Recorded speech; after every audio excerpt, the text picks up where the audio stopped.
আমার প্রিয় স্নেহের 2026 সালের নতুন বছরের পঞ্চম শ্রেণীর ছাত্রছাত্রী বন্ধুরা, আশা করি তোমার সবাই ভালো আছো। আজ আমরা যে বিষয়টি নিয়ে আলোচনা করব, পঞ্চম শ্রেণীর সেকেন্ড ইউনিট টেস্ট অর্থাৎ দ্বিতীয় পর্যায়ক্রমিক মূল্যায়নের বাংলার কোশ্চেন পেপার নিয়ে। দেখো, সরাসরি স্ক্রিনে পঞ্চম শ্রেণীর বাংলার কোশ্চেনটা দেখতে পাচ্ছ। ফুল মার্কস তোমাদের রয়েছে 30, সময় তোমাদের রয়েছে 1 ঘন্টা। একের দাগে সঠিক উত্তর বেছে নিয়ে লেখো যে কোনো 5টি প্রশ্নের মান 1 করে 1 × 5 = 5। খরা শব্দের অর্থ বৃষ্টি, অনাবৃষ্টি, মেঘ, বন্যা। অনাবৃষ্টি। কবি অগাধ খুশির লুটোপুটি খুঁজে পান পথে, মাঠে, ঘাটে, জলে। মাঠে। ব্যাঙের প্রথম সঙ্গী হয়েছিল মোরগ, বাঘ, মৌমাছি, হাতি। মোরগ। বনের পরীর কাছে ফণিমনসা প্রথমে চেয়েছিল কাঁচের পাতা, পালং শাকের পাতা, রূপোর পাতা, সোনার পাতা। সোনার পাতা। লিমিরিক ছড়ার তর্জমা করেছেন এডওয়ার্ড লিয়ার, রবীন্দ্রনাথ ঠাকুর, শঙ্খ ঘোষ, সত্যজিৎ রায়। শঙ্খ ঘোষ। মৌমাছি দাঁড়ানোর মন্ত্র জানে আরজান কফিল, ধনায়, নরেশ। ধনায়। এমন কিছু শব্দ আছে যা দিয়ে পুরুষ বা স্ত্রী উভয়কেই বোঝায়, সেগুলি হলো পুংলিঙ্গ, উভয়লিঙ্গ, স্ত্রীলিঙ্গ, ক্লিপলিঙ্গ। উভয়লিঙ্গ। পূর্ণবাক্য উত্তর যে কোনো 5টি। কোথায় গেলে কবি তাধিন তাধিন শব্দ শুনতে পান? মাঠে গেলে কবি তাধিন তাধিন শব্দ শুনতে পান। ব্যাঙের সঙ্গে প্রথমে কার দেখা হয়েছিল? ব্যাঙের সঙ্গে প্রথমে মৌমাছির দেখা হয়েছিল। কারা বনের মধু আনতে গিয়েছিল? আরজান, ধনায়, কফিল মধু আনতে গিয়েছিল। ধনাই কিসের মন্ত্র আনে? ধনাই মৌমাছিকে ভুল পথে চালিত করার মন্ত্র জানে। মায়াতরু কবিতায় উল্লেখিত ভাল্লুকটির জ্বর কখন আসতো? বৃষ্টি হলেই ভাল্লুকের কম্প দিয়ে জ্বর আসতো। বোকা কুমিরের কথা গল্পে কুমির আর শিয়াল মিলে প্রথমে কিসের চাষ করতে গেল? আলুর। শিব ঠাকুরের সঙ্গে কার বিয়ে হয়েছিল? শিব ঠাকুরের সঙ্গে 3 কন্যার বিয়ে হয়েছিল। শিয়ালকে ঠকাতে আখচাষের সময় কুমির কি ফোন দিয়ে এঁটেছিল? শিয়ালকে ঠকাতে আখচাষের সময় কুমির আগার দিক আখ নেওয়ার ফোন দিয়ে এঁটেছিল। মায়াতরু কাকে বলে? মায়াবী গাছকে মায়াতরু বলে। তিনি দেখে নিচের ভাষায় লেখো যে কোনো 4টি।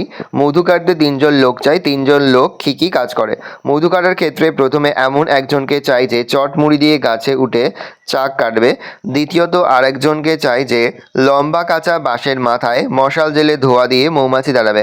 আর তৃতীয় জনকে দরকার পরে যাতে কেউ একজন বড় ধামা হাতে চাকের নিচে দাঁড়িয়ে চাকগুলিকে ধামায় ধরতে পারে। তাই মধু কাটতে 3 জন লোক চাই। সন্ধে হলে দুহাত তুলে জুড়ত ভূতের নাচ কার লেখা? কোন কবিতার অংশ? এখানে কার কথা বলা হয়েছে? উপরোক্ত পংক্তিটি অশোক বিজয় রাহা রচিত মায়াতরু কবিতার অংশ। এখানে মায়াতরু বা মায়াবী গাছটির কথা বলা হয়েছে। সন্ধে হলে সে ভূতের মতো দুহাত উপরে তুলে নাচতে শুরু করে বলে কবি মনে হয়। বোকা কুমিরের কথা গল্পে কুমির বারবার ঠকেছিল কেন? এই গল্পে কুমির ছিল বোকা আর শিয়াল ছিল চালাক। আর চাষবাস সম্বন্ধে কুমিরের ধারণাও ঠিকঠাক ছিল না, তাই বারবার সে ঠকে গিয়েছিল। মায়াতরু শব্দের অর্থ কি? কবিতায় গাছকে মায়াতরু বলা হয়েছে কেন? মায়াতরু কথাটির অর্থ মায়াবী গাছ। কবিতায় গাছটিকে মায়াতরু বলা হয়েছে কেননা গাছটি বিভিন্ন সময় বিভিন্ন রূপ ধারণ করত। কখনো সে ভূত, কখনো ভাল্লুক, আবার কখনো বা মাছ হয়ে যেত। তার এই ধরনের অলৌকিক কার্যকলাপের জন্যই তাকে মায়াতরু বলা হয়েছে। কবিতায় শিশুর দল ছুটে চলে যেতে চেয়েছিল কেন? ঝড় কবিতায় শিশুর দল ছুটে চলে যাওয়ার কারণ ছিল তাদের খেলার সময় হঠাৎ করে এলোমেলো ঝড় আসে, সমস্ত কিছু কালো পর্দায় ঢেকে যায় এক নিমিষে। গল্পে চাষে কার লাভ আর কার লোকসান হয়েছিল? কুমির আঁখগুলো ফেলে দিয়ে শেষে কি বলল? গল্পে চাষে শিয়ালের লাভ আর কুমিরের লোকসান হয়েছিল। কুমির আঁখগুলো ফেলে দিয়ে শেষে শিয়ালকে জানিয়েছিল সে শিয়ালের সঙ্গে আর চাষ করবে না, কেননা শিয়াল তাকে বড় ঠকায়।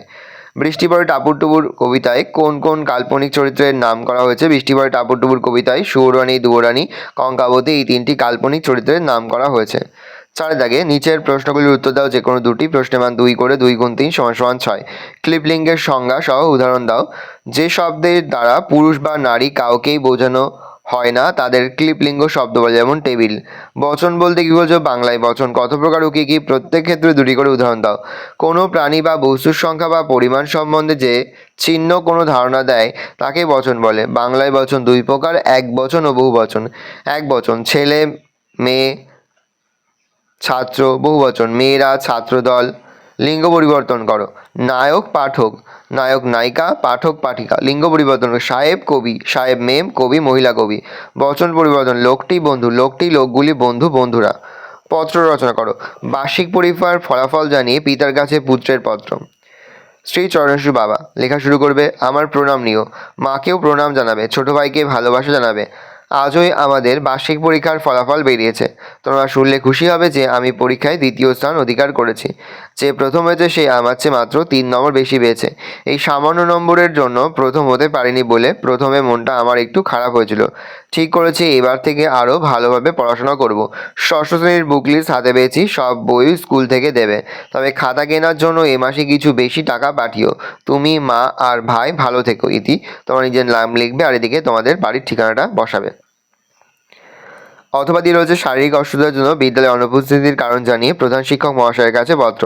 মাননীয় প্রধান শিক্ষক মহাশয়, তোমাদের স্কুলের ঠিকানাটা বসাবে। স্কুলের নাম লিখে ঠিকানা বসাবে। বিষয়: শারীরিক অসুস্থতার জন্য বিদ্যালয়ে অনুপস্থিতি মঞ্জুর করার আবেদন।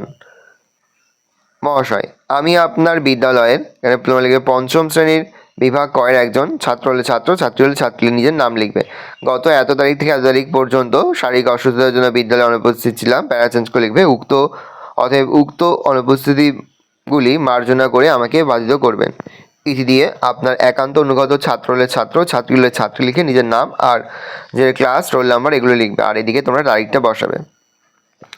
ভালো করে দেখে নাও, এই রোজ টোটাল তোমাদের সেকেন্ড ইউনিট টেস্ট অর্থাৎ দ্বিতীয় পর্যায়ক্রমিক মূল্যায়নের ক্লাস 5-এর বাংলার প্রশ্নপত্র। ভালো করে প্রশ্নপত্রটা দেখে নাও।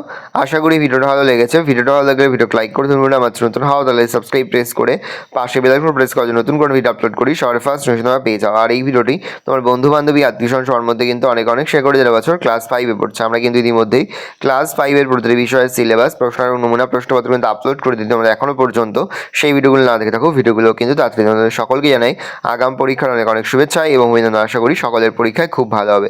কোনো প্রশ্নের উত্তর লিখতে বা বুঝতে কোনো রকম অসুবিধা হয় তাহলে কিন্তু নির্দ্বিধায় কমেন্ট করে জানাতে একদমই ভুলবে না। ভালো করে দেখি না প্রশ্নপত্রটা।